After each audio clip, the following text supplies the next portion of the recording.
What's up everybody and welcome back to the channel. My name is Michael Inman and I'm an active duty service member in the United States military. In today's video, we're going to be discussing the new military focused movie called Valiant One.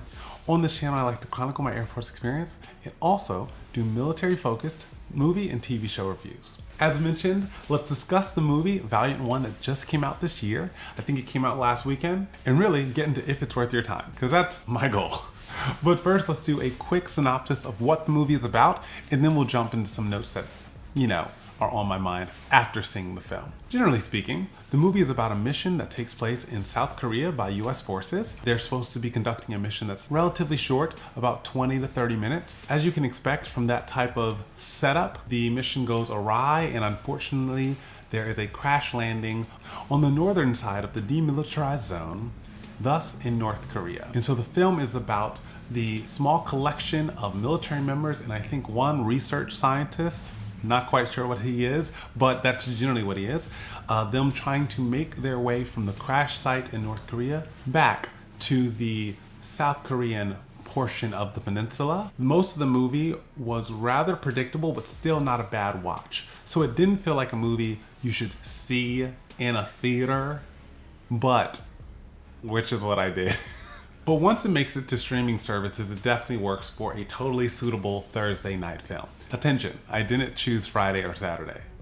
I said Thursday, a weekday, if you catch what I'm saying. Some of the plot points following the crash on the North Korean side would be hiding, trying to stay stealthy, trying to evade North Korean troops, hiding in a civilian house. Of course, there's a language barrier, but the civilians end up doing the whole, we're not gonna turn you in, however, please take our child with you to safety, to South Korea, if that is where you're heading. That is something you've seen in other films, so that was relatively predictable, but again, well shot, and the acting was nice, so no problems there. Following that, you run into a couple more North Korean troops. You doubt if they're going to make it back, and at the end of the film, they do make it back to South Korea and to the presumed protection of United States Forces Korea.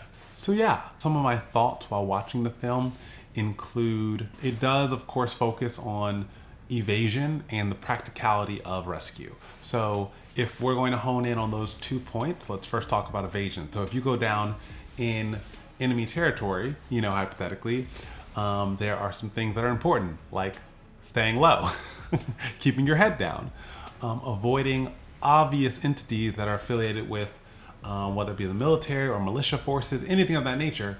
It's probably, and this is easy to assume, right? But I'm just reminding you, if you're ever in this situation, to conduct yourself accordingly. Evade as best you can and in line with however your unit instructed you. Outside of the evasion topic, let's focus briefly on the practicality of being rescued. One thing that's not often discussed in films and or just day-to-day discussions regarding military and searching for persons or personnel, whichever noun you prefer, is that sometimes where you specifically are is not actually a realistic place to be able to come get you. Whether that be, via plane, via helicopter, via special operations personnel coming to get you. Sometimes you really are in a entirely secure place in which the enemy has full control and you are just not accessible specifically where you are. That is just how it goes sometimes. I mean, you just have to think about, if your plane goes down, a 10-minute walk from a military base. Do you think you're very accessible where you are? No.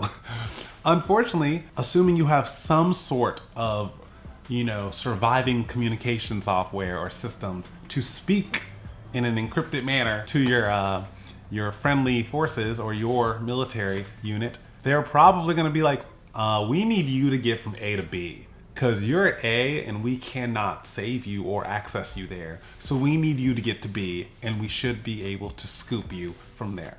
I'm glad this was a focus of the film, that, whoever was the command in which the downed unit reported to, they said, yeah, we cannot get you wherever you are, so you need to get either to the DMZ, the line between North Korea and South Korea, or you need to get to the specific crossing point somewhere close where we can scoop you. But where you are now, you need to figure it out. That summarizes some of my thoughts from the film. Again, I would say wait till it hits streaming instead of running to a movie theater since it's currently in theaters. But not a bad watch. The acting was totally suitable, and I do not regret giving some of my time to the film. And that's a win, because I'm sure some of the films I review or TV shows, I probably will regret giving it my time. But this is not one of those cases. In closing, I hope you have a great rest of your week. If you enjoyed these videos, make sure to subscribe and turn the notification bell to on so you know when I upload brand new videos. And finally, feel free to follow me on Instagram, if you hang out over there, at Michael Inman_. Until the next one, see you later. Bye.